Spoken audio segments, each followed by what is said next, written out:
Me gusta hablar de milagros, porque los milagros son rompimientos de las leyes naturales. Todo el mundo se esfuerza por tener un milagro en la vida, y algunos hacen cualquier sacrificio por un solo milagro. Si tú quieres conocer de cerca los grandes milagros en el ministerio de Jesús, hay un libro de la Biblia que es espectacular para hablar sobre los milagros de Jesús.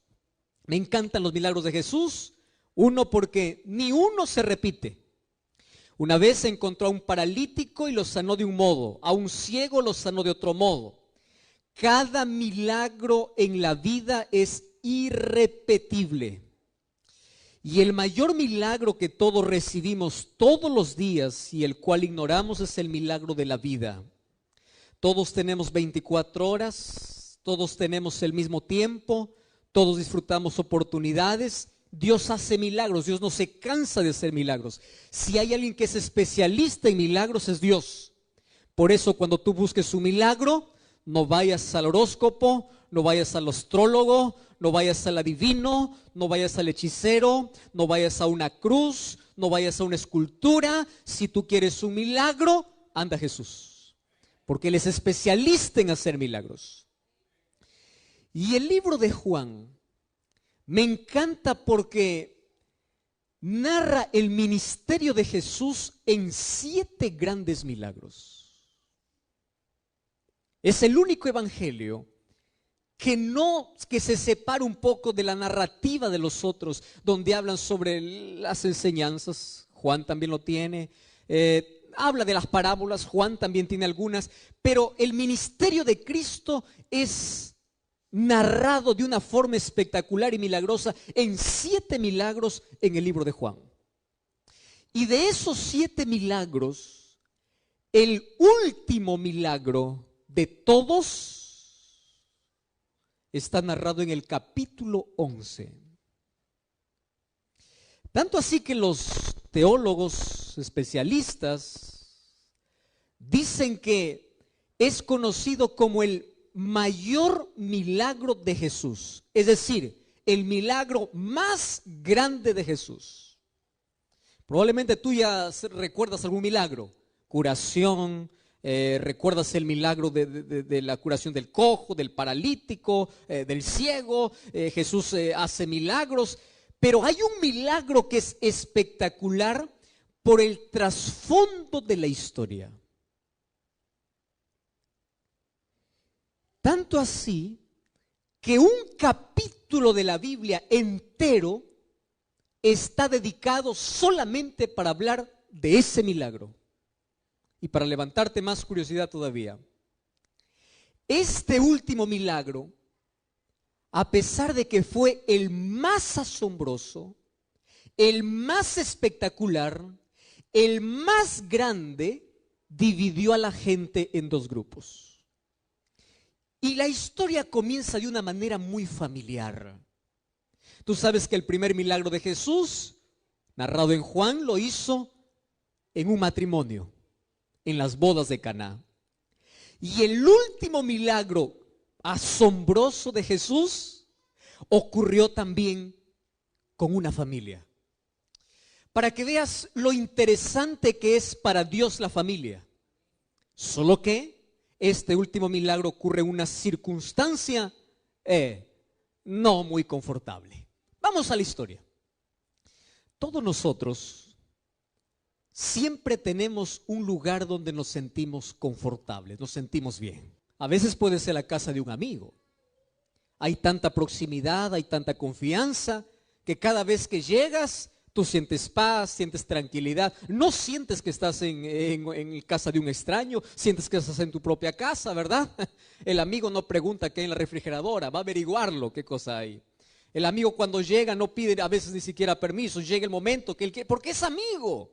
Y cuando tú llegas a la casa de un amigo, siempre hay cariño, hay atención y uno se siente en casa. En el ministerio de Jesús yo encuentro de que de todas las familias que Jesús visitaba, de toda la gente que le rodeaba, del pueblo que le seguía, había una familia especial para Jesús.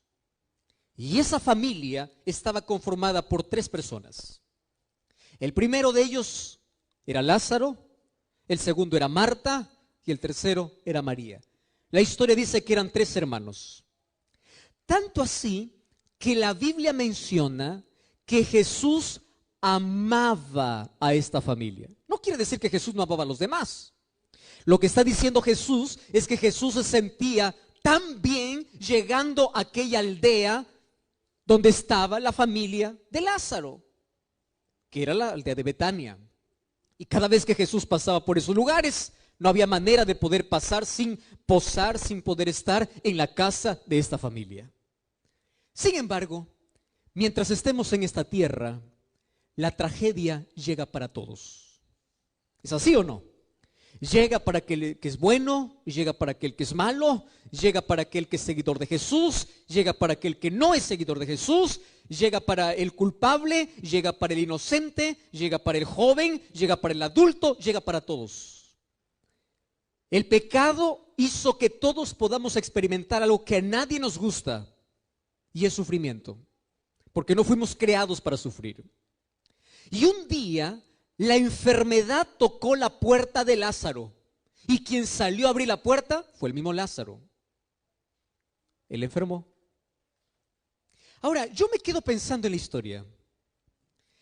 Si yo soy amigo de Jesús, ¿yo debería preocuparme por mi enfermedad, sí o no? ¿Qué dicen ustedes? ¿Habría que preocuparse sí o no?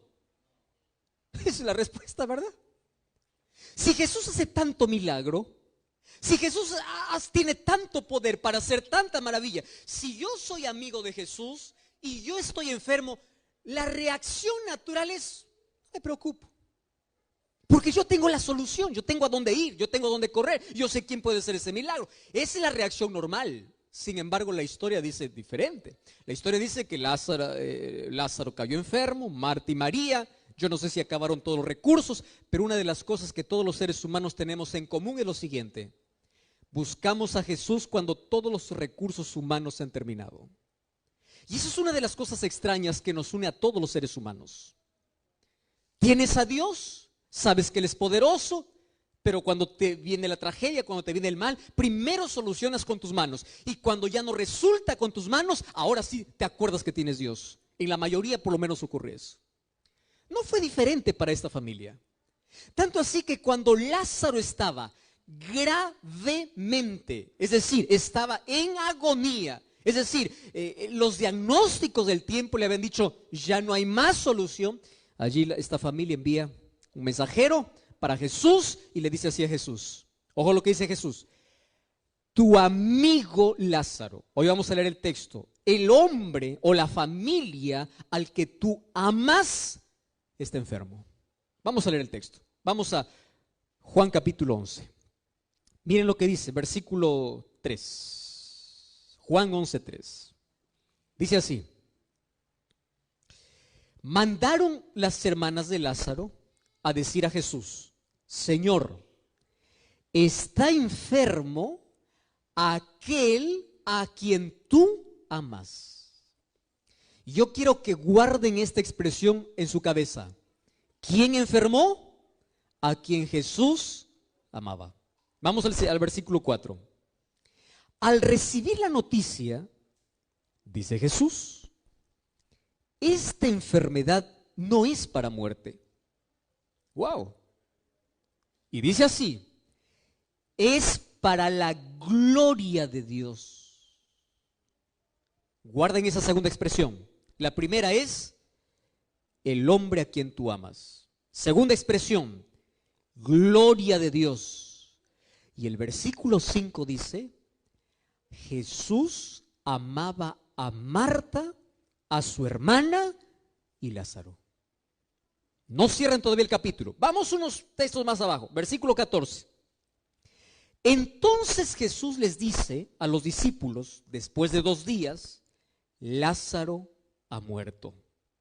Versículo 15 dice así: y yo por esta causa me alegro. ¿Ustedes leyeron ese texto? Otra vez voy a repetir para que pueda crearnos más incógnita aún. Dice así: Lázaro ha muerto. Y Jesús dice, y por esa causa, por vuestra causa, me alegro de que yo no hubiese estado allá, para que ustedes puedan creer. Yo les dije que este sería el mayor milagro por algunos detalles. Primer enigma: ¿por qué Dios permite el sufrimiento en los hijos a quienes Él ama?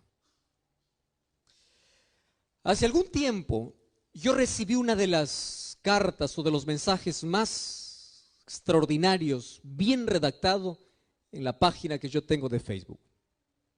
Y decía así: pastor, yo solamente quiero que me responda una sola pregunta. Una sola. ¿Por qué Dios, si es amor y si es poderoso y si Él ama tanto a sus hijos, por qué Dios no protege por lo menos solamente a sus hijos? Está bien, a aquellos que reniegan contra Dios, aquellos que dan la espalda a Dios, aquellas personas que son malas, aquellas personas que no merecen, está bien que ellos sufran consecuencias del pecado, etc. Ahora, la pregunta es, dígame, ¿por qué Dios, siendo bueno, por qué por lo menos no dice, tú eres mi hijo, ven para acá? Bueno, tú puedes sufrir un poquito, espera, pero tú no vas a sufrir, ven para acá. ¿Por qué no los protege? Y ustedes saben que una de las mayores preguntas que se ha hecho la humanidad en toda la historia tiene que ver con el sufrimiento. A tal punto que el 70% de personas que dicen que no creen en Dios, ellos un día creyeron. Pero ¿por qué dejaron de creer en Dios? Porque no encontraron respuestas a la incógnita más grande que el ser humano tiene. ¿Por qué, si Dios me ama, permite que sufra? Tú puedes conversar con alguien que dice, yo odio a Dios, Dios no existe, Dios para mí no existe. Una de las cosas que me impresiona es lo siguiente: todos venimos a este mundo trayendo la huella de Dios en nuestra conciencia. Nunca te olvides eso. Y eso significa que todos los seres humanos venimos siendo creyentes. Todos. El ateísmo, el agnosticismo y todas las creencias que tienen que ver con ir en contra de Dios son cosas que el ser humano aprende en la vida son la respuesta que el ser humano encuentra en la vida ante las mayores preguntas que tiene. Entonces, ¿qué cosa piensa el ser humano? ¿Dónde está Dios? ¿Qué hizo Dios cuando mi padre murió? ¿Dónde está Dios cuando mi hija murió en un accidente? Y es por eso que ya desde la filosofía, muchos años incluso antes de Cristo, hubo un hombre llamado Epicurio, que él colocó una filosofía donde desafiaba la existencia de Dios. ¿Y saben qué cosa decía? Él decía así: Dios no puede ser amor y poder al mismo tiempo. Porque si Dios es amor, ¿por qué permite el sufrimiento? Quiere decir que no tiene poder. O si Dios es poderoso como para poder impedir toda la desgracia, es que no tiene amor. Puede ser que solamente tenga poder, pero no tenga amor. O puede ser que solamente tenga amor y no tiene poder. Porque la mayor pregunta que el ser humano se hace en la vida es: ¿dónde está Dios cuando lo malo sucede? Y una de las cosas que tú debes comprender hoy es lo siguiente: el silencio de Dios en el dolor no significa ausencia de Dios. Mas, ¿cómo podemos entender el silencio? Y una de las cosas que me impresiona del texto es que Jesús demora a propósito. A propósito lo hace. Recibe la noticia y le dice así: bueno, vamos a esperar todavía un poquito más, ¿no? Recibe la noticia de que Lázaro está enfermo y él se queda un poco más, solo que allí comienza a dar una explicación sobre el porqué del sufrimiento. Primero, todos los seres humanos pasamos por el sufrimiento en esta vida. No importa la creencia, no importa el credo, no importa tu proximidad. Mientras estemos en este mundo, vamos a tener que enfrentar el dolor. El problema es, ¿por qué Dios lo permite? Y Jesús comienza diciendo, yo me voy a demorar un poquito, porque Él sabía lo que iba a suceder. Y Él dice, porque esta enfermedad no es para muerte, sino ¿para qué dice? Para la gloria de Dios. Repitan esa palabra, ¿para qué dice? Esa es la parte más complicada todavía. Ahora, Jesús dice, esta enfermedad no es para muerte. Hago la pregunta, ¿Lázaro murió, sí o no? Sí murió. ¿Y por qué Jesús dice, no es para muerte, sino es para la gloria? Queridos, aquí está la parte esencial de lo que tenemos que comprender hoy. Lo que para nosotros es muerte, para Dios puede significar otra cosa. Lo que para nosotros es tragedia, Dios lo puede transformar en bendición. Lo que para nosotros produce dolor puede tornarse en la mayor bendición de la vida. ¿Cómo? Ahora te explico. Mas Jesús dice que esto sea para la gloria de Dios. Yo quiero que todos podamos salir a casa pensando en 4 razones por las cuales Dios permite el sufrimiento. ¿Sí? Vamos a ir paso a paso y vamos a ver 4 razones para que cuando tú te enfrentes con la tragedia, cuando tú te enfrentes con el dolor, recuerdes por lo menos una de las 4 razones. Y eso te va a dar por lo menos alguna respuesta del por qué existe tanto dolor en este mundo. Primera razón. La primera razón es la siguiente. Dios nunca prometió en la Biblia que el ser humano viviría sin dolor mientras esté aquí en la tierra. Dios ha prometido un mundo nuevo sin dolor, pero no aquí. ¿Dónde? En el cielo. Mientras estemos aquí en la tierra, vamos a tener que sufrir. Y la Biblia dice, Salmos capítulo 46, Dios es nuestro amparo y fortaleza y es nuestro auxilio en medio de las tribulaciones. Préstame atención aquí. Tú vas a saber qué es auxilio de Dios cuando estés en medio. Es decir, cuando entres. Pastor, ¿y de dónde saca esa respuesta? Fíjate, las hermanas de Lázaro no le dicen a Jesús, ven porque tú nos prometiste que cuando alguien estaba enfermo, tú ibas a aparecer. ¿Así fue el mensaje de ellas? No, porque Jesús nunca prometió eso. Ellas dicen, el hombre o Lázaro a quien tú amas, ¿a qué cosa están apelando? Al amor de Jesús, no a la promesa de Jesús. La promesa de Jesús es, yo estaré contigo en medio del dolor, pero nunca te prometió, yo te libraré para que jamás entres en el dolor. Y aquí voy a hacer un pequeño paréntesis. ¿Ustedes saben por qué es necesario, en cierto modo, el dolor en la experiencia humana? Por una razón simple. Porque es a través del dolor que el ser humano tiene conciencia de pecado. Te voy a hacer un ejemplo. Imagínate tú que en este planeta no hubiese accidentes, hospitales, no hubiese dolor, no hubiese tragedias, que Dios proteja a todos, todo, y en este planeta el pecado avanza, el mal crece, pero Dios sigue protegiendo del mal, de las tragedias. Te hago una pregunta, ¿alguien tendría conciencia de lo que significa pecado? No.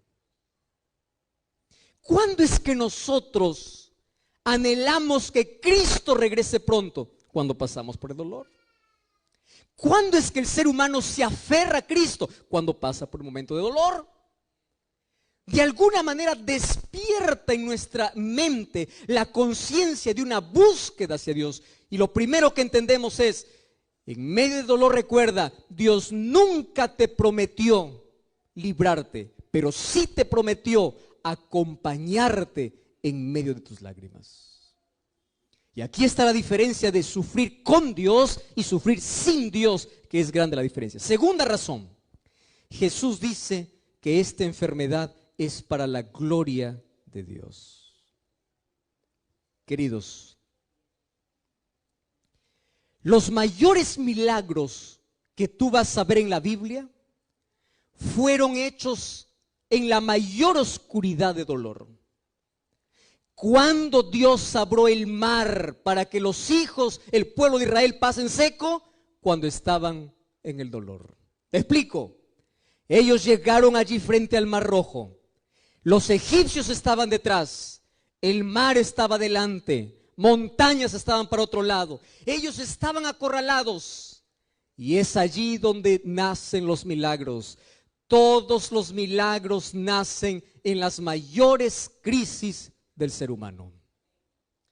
Si tú estás pasando por una crisis mayor, el mayor milagro siempre nace de la mayor crisis. Siempre. Es en las tormentas que nosotros aprendemos a descubrir y a tener la paz de Dios. Es en el dolor que nosotros vemos la manifestación de Dios. Número 3. El dolor puede transformarse en un instrumento de Dios para la salvación de las personas. La Biblia cuenta la historia de un rey. El nombre de este rey es Nabucodonosor. Nabucodonosor tenía tanta comodidad. Tenía un palacio, era rey, tenía poder, tenía dinero, tenía ejército, tenía todo menos Dios. Y Dios siempre trató de buscar a Nabucodonosor y decir: hijo, tú tienes que humillarte, tu soberbia te va a hacer perder. Hijo, ¿hasta cuándo? Y Dios lo habló a través de milagros. Lo hizo a través de Daniel, lo hizo a través de los 3 amigos de Daniel. Dios se mostraba en cada momento de la vida. Pero Nabucodonosor parece que por un momento reconocía y luego se olvidaba. Lo que acontece con nosotros, ¿verdad? Alguien dice: pastor, ¿puedo orar? Claro, puede orar. Y Dios hace el milagro, y después que ocurre el milagro, tú te olvidas. Entonces Nabucodonosor empezó en ese juego con Dios. Hasta que un día, una enfermedad llamada licantropía clínica, lo que hoy los médicos lo llaman, lo llevó a una degeneración o a una enfermedad mental que le obligó a dejar el palacio e irse a vivir con las bestias del campo. Ahora préstame atención aquí. Mientras estaba en el palacio, no reconoce a Dios. Mientras estaba en la pradera, levantó los ojos y reconoció a Dios. Aquello que el ser humano no aprende en la prosperidad, ¿sabes dónde lo aprende? En la adversidad. Lo que el ser humano no aprende en la prosperidad, lo aprende en la adversidad. Hace algún tiempo visité a una de sus hermanas de iglesia en un hospital. Cuando yo me acerqué, ella estaba en cáncer terminal, fase 3. Cuando yo llegué para poder hablar con ella, una de las cosas que hacemos los pastores es siempre repetir promesas. Una de las cosas que hacemos es orar, pedir un milagro de Dios. Mas cuando yo me acerqué a ella, me dice: pastor, qué bueno que me has visitado. Y antes de que usted pueda orar, pueda abrir la Biblia, pueda hacer lo que... Y ella me dijo una de las verdades que todos los seres humanos nos cuesta entender en la vida. Ella me dice así: mire, pastor, cuando yo no tenía cáncer, yo jugaba con Dios. Iba a la iglesia, no tenía comunión. Era una cristiana de un día a la semana. Tenía una doble vida. Cuando yo no tenía cáncer, tenía conciencia de Dios. Pero si yo hubiese muerto sin el cáncer, yo estuviera perdida. Y después me dice: y gracias a Dios por el cáncer, porque cuando el cáncer tocó mi vida, usted no sabe con qué intensidad yo busco a Dios. Usted no sabe cómo me aferro a Dios. Cuando yo no tenía cáncer, Todos los días abría los ojos y yo pensaba que la vida era un derecho que tenía que recibir de Dios porque Dios estaba obligado a darme la vida. Pero ahora que tengo cáncer y sé que voy a morir, cada día que despierto, digo gracias Señor porque un día más es un milagro. Y sabe una cosa, pastor, yo agradezco a Dios por el cáncer, porque si hoy muero con este cáncer, yo estoy preparada porque sé que cuando Jesús venga voy a resucitar. ¿Cómo es que una tragedia de la vida puede convertirse en la mayor bendición para el ser humano? Escúchame lo que voy a decirte ahora. Porque a veces el sufrimiento es el micrófono de Dios para decirte, yo te amo. Aquello que nosotros no escuchamos cuando Jesús susurra. Aquello que nosotros no escuchamos cuando Jesús nos habla. El micrófono y el parlante que Dios usa para decirte, te estoy perdiendo y no te quiero perdido, yo te quiero aquí, es el sufrimiento. Miles de personas en este mundo levantaron los ojos al cielo en las mayores crisis de la vida. Cuando perdieron todo, cuando creyeron que ya no tenían más nada en la vida y vieron de que era Dios lo único que tenían. Y es allí donde se aferraron del brazo poderoso de Dios. Yo te hago una pregunta. ¿Qué harías tú? Escúchame aquí. Si tú eres padre o eres madre, ¿qué harías tú si tú supieras que mañana tu hijo o tu hija, cuando sale de la casa, nunca más va a regresar porque un carro le va a atropellar? ¿Qué harías tú para evitar su muerte? Dime lo que harías. ¿No te pararías en la puerta en la mañana? ¿No le suplicarías y le dijeras, por favor no salgas? ¿No te cuadrarías en medio para decir, yo no te dejo salir? ¿No levantarías la voz para decir, yo soy tu padre, yo soy tu madre, no quiero dejarte salir? ¿Cuál sería el último recurso que tú usarías para evitar la muerte de tu hijo? El castigo. El último recurso. Por amor. A veces Dios usa el sufrimiento para decirte, hijo, prefiero verte sin una pierna aquí que no verte en el cielo. Prefiero que aquí puedas experimentar alguna cosa que despierte tu necesidad de mí a perderte. Y aun cuando en el sufrimiento ignoras y te alejas de Dios, en lugar de aferrarte a Dios, recuerda que Dios usó un megáfono, un micrófono para decirte, yo te quiero a mi lado. Las mayores crisis de la vida son las mayores oportunidades que Dios tiene para mostrar su poder en la vida. Y Dios puede revertir cualquier situación porque Él está dispuesto a hacer milagros. Yo te dije que había 4 razones y voy a la última razón. ¿Sabes cuál es la 4ª razón? Dios permite el sufrimiento porque el sufrimiento es el único medio que algunos entienden para pulir su carácter. Te voy a explicar así. En la Biblia yo encuentro a un hombre grande al cual yo admiro mucho y se llama Pablo. El gran predicador. El mayor evangelista que Dios ya tuvo en el Nuevo Testamento. Un hombre usado por Dios.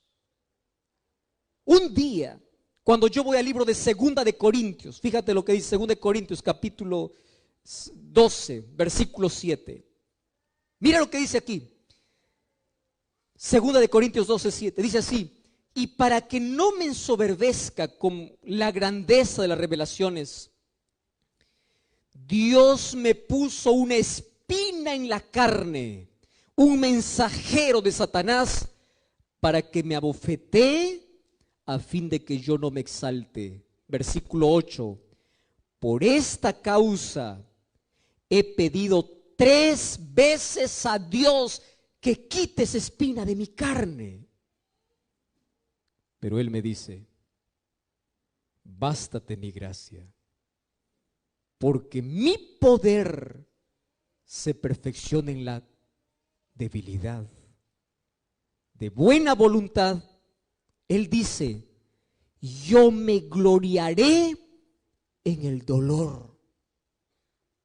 Yo tendré satisfacción en el dolor, porque es la única manera que yo puedo experimentar en mi vida el poder de Cristo.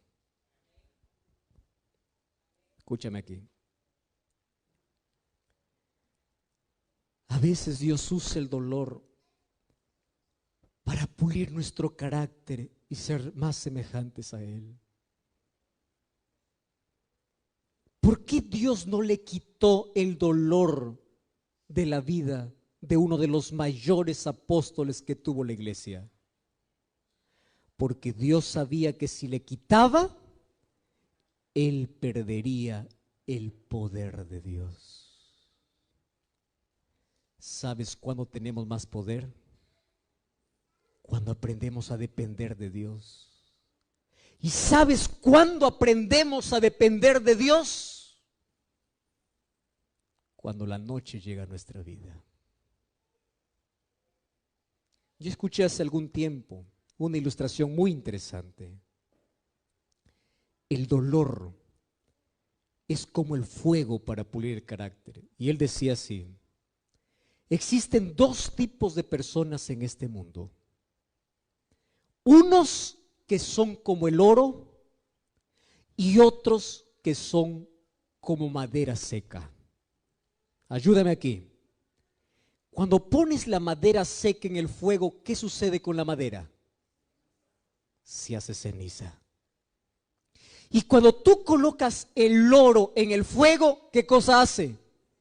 Brilla. Algunos cuando pasan por el fuego, su fe se hace cenizas. Y otros cuando pasan por el fuego de la vida, empiezan a depender más de Dios. Y Pablo entendió de que la debilidad, el dolor, es un instrumento que Dios tiene aquí. No porque Él se deleite en que nosotros suframos, sino porque es la manera como a veces consigue que nosotros permanezcamos siempre en su presencia. Y es por eso que cuando estaba en la cárcel, cuando las espaldas sangraban, ¿sabes qué cosa hacía Pablo? Pablo cantaba. Cuando él estaba en una cárcel, escribió una carta a los filipenses y dijo: regocijaos en el Señor. ¿Sabe de dónde lo escribió? Desde la cárcel, porque él aprendió que en medio del dolor el cristiano tiene esperanza. El cristiano tiene paz. Que ni una lágrima puede caer de tus ojos en la mayor tragedia de la vida sin que tengas paz en el corazón. Y el mayor regalo que los seres humanos podemos alcanzar en esta tierra es tener paz, no cuando pasa la tormenta, sino paz en medio de la tormenta. El mayor milagro que Dios hace probablemente no sea quitar el cáncer que tú tienes.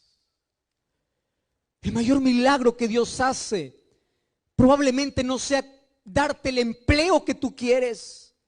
Pero el mayor milagro que Dios hace es darte la fortaleza, la fe, la confianza para que puedas ver las provisiones que Dios tiene para tu vida.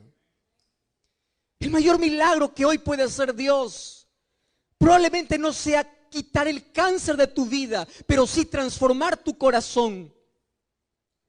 El mayor milagro es sacar tu vida de la ruina del pecado para una vida construida para el reino de los cielos.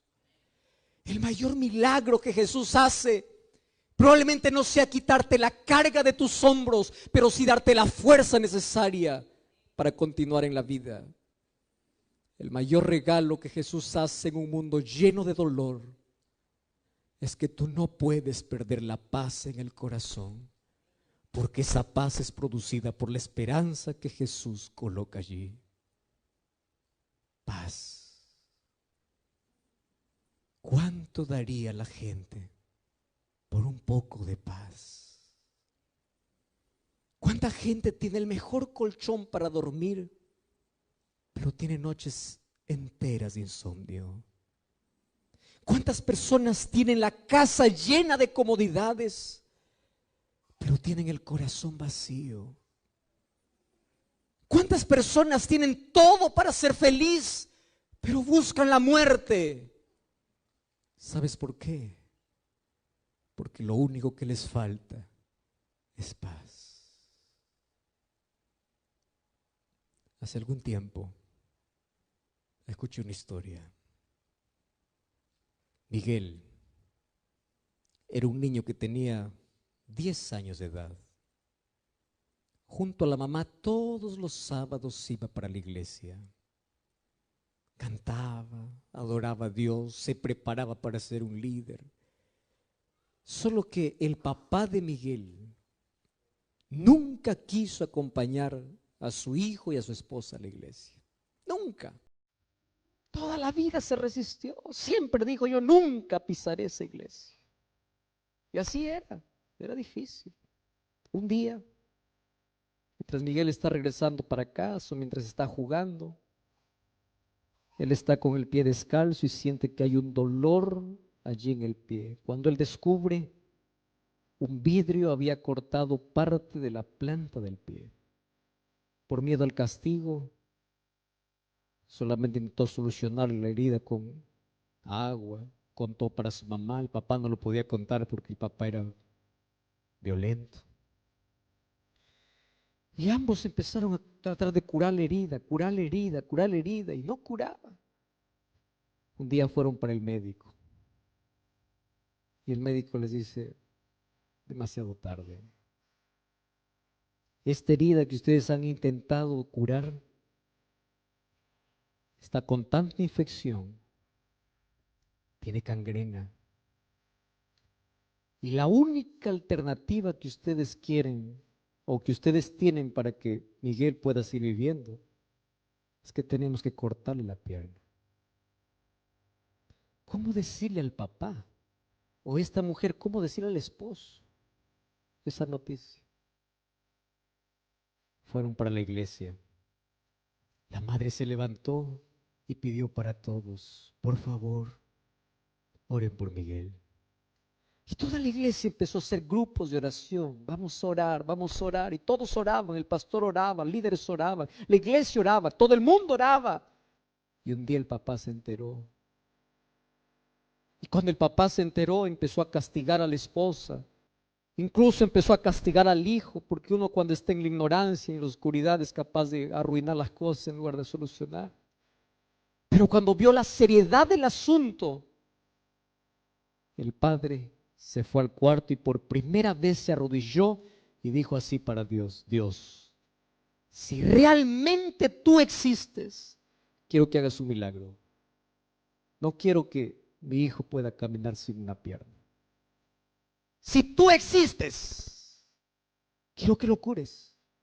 Y si él se cura, yo te prometo ir a la iglesia. Los días pasaban y el dolor aumentaba. Y a veces Jesús no llega cuando queremos. A veces parece que llega tarde. Y un día tuvieron que amputar la pierna de Miguel.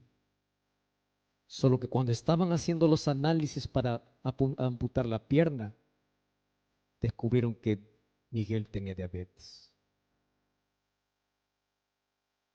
Y no podría cerrar aquella herida fácilmente.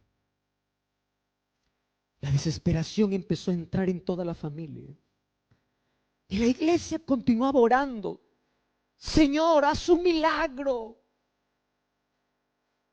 Las hermanas de Lázaro fueron para Jesús diciendo: Señor, a quien tú amas está enfermo. Y parece que Dios tarda. Parece que no llega. Y un día estaba tan grave Miguel que fue para el hospital y se dio cuenta que estaba perdiendo también la visión. No tenía una pierna y su visión estaba terminándose. Ahora el padre, como nunca oraba y decía: Dios, solo quiero un milagro, sana a mi hijo. Porque si tú sanas a mi hijo, yo te prometo, yo voy a ir a la iglesia con mi hijo, yo te voy a servir. Señor, sana a mi hijo. Pasó un mes más y Miguel no sanó. En un mes más, Miguel murió. ¿Cómo entender la respuesta de Dios? ¿Acaso la iglesia no oraba? ¿Acaso la familia no oraba? ¿Acaso el padre no pidió una evidencia para que Dios pueda hacer un milagro en la vida de su hijo? Dios podía, pero a veces parece que Jesús llega tarde. Parece. Cuando Él murió, estaban haciendo todos los preparativos para ese funeral. El padre llamó al pastor. Le dice: pastor, quiero hablar con usted urgente. Y el pastor, cuando recibió la llamada, dijo: Señor, ¿ahora qué le voy a decir? La oración no tiene poder. ¿Dónde está ese Dios de milagros? ¿Dónde está ese Dios que predico, ese Dios que abre el mar, ese Dios que cura ciegos, ese Dios que levanta enfermos, ese Dios que hace lo imposible? ¿Dónde está ese Dios? Señor, ¿qué le voy a decir? Mientras se dirigía allí a la casa del Padre, estaba con respuestas, fabricando en la cabeza para dar una explicación a lo que no tiene explicación. Cuando llegó a la casa, el Padre abrió la puerta. El Hijo estaba allí en un féretro. Y el Padre por primera vez abraza al pastor y le dice: pastor, yo quiero ser bautizado. Y eso hizo entrar en shock al pastor. Porque una de las primeras preguntas que el pastor esperaba es: ¿dónde estaba Dios cuando yo oré? ¿Por qué Dios no sanó a mi hijo? Y una de las primeras cosas que escuchó del padre es: pastor, yo quiero ser bautizado. Y el pastor le mira al hombre y le dice: mire, yo entiendo que está pasando por una tragedia. No, pastor, yo quiero ser bautizado. Pero, ¿qué sucedió? Si tú oraste para que Dios haga un milagro y Dios no lo hizo, y ahora quieres rendirte a Jesús. Cuando tu hijo estaba enfermo, tú no le acompañaste a la iglesia y ahora quieres ir a Jesús. Y el hombre miró los ojos del pastor y le dijo así: sí, pastor. Y le voy a explicar por qué. Porque yo estuve en los últimos minutos de vida de mi hijo. Yo estuve con él. Mi hijo estaba sin pierna. Mi hijo no veía nada. Y aún así agarraba mi mano y decía: papá, yo te quiero en el cielo. Aunque él no podía ver, él cantaba. Aunque él no podía caminar, él oraba. Pastor, yo nunca vi en mi vida a un hombre, a un muchacho que estaba muriendo, teniendo tanta paz en su vida. Entonces yo dije así: si eso es lo que Dios hace, de colocar paz aún en el corazón más agonizante, yo quiero tener esa paz. Y aunque mi hijo murió, yo quiero entregarme, porque yo quiero tener la misma paz que mi hijo tenía en las horas más difíciles de su vida. Querido, la mayor promesa de Dios es: yo estaré contigo en medio de tus lágrimas.